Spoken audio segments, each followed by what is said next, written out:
Kabbalah predates religion. Religion is a phenomenon of disconnection from the upper force, of speculation and a misunderstanding of Kabbalah, even though it has a formal similarity with it.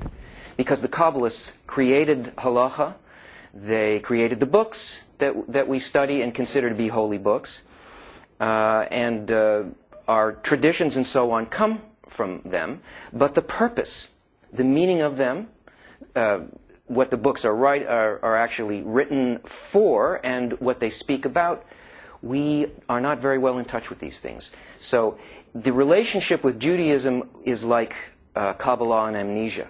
Now, as far as mysticism goes, Kabbalah is a science. It is not a mysticism. It's a way of making a direct connection with things that seem to us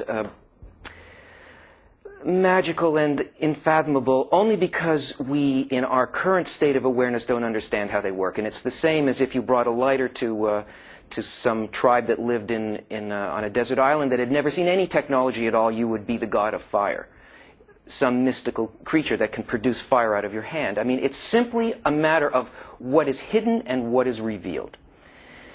That it's magic.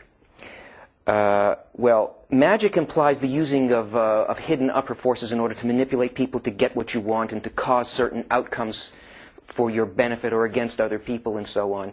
But it's impossible to make any contact with the upper forces at all unless a person changes their moral inner nature.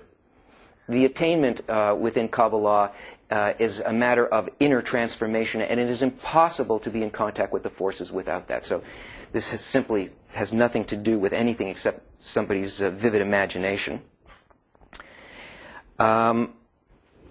That only a few people are allowed to study Kabbalah, and there are conditions. The conditions being you have to be Jewish.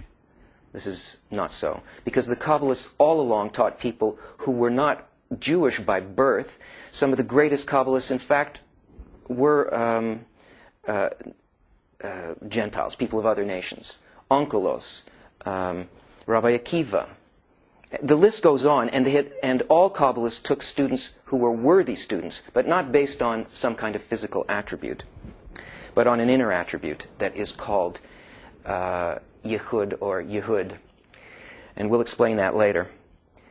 That you have to have you have to have mastered preliminary wisdom, Gemara, Mishnah, and so on before you can study Kabbalah well. If you don't understand what's written in Torah or Gemara, then you're not going to understand Kabbalah either.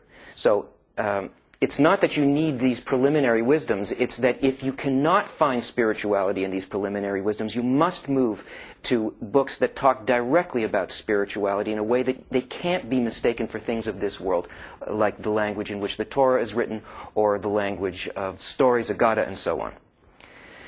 And amulets and protection and the use of number and letter manipulations in order to create stuff and to protect people from evil.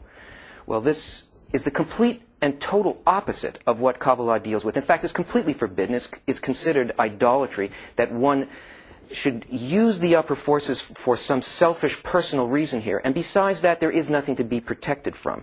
So holy water, amulets, red strings, and so on are psychological things, and they have absolutely nothing to do with Kabbalah. And finally, there's the mixture of Kabbalah with Eastern religions, where since we didn't know anything, we made an association with Buddhism or with aspects of Hinduism that deal openly with spirituality, and that's only because spirituality from the books of the Kabbalists were not open.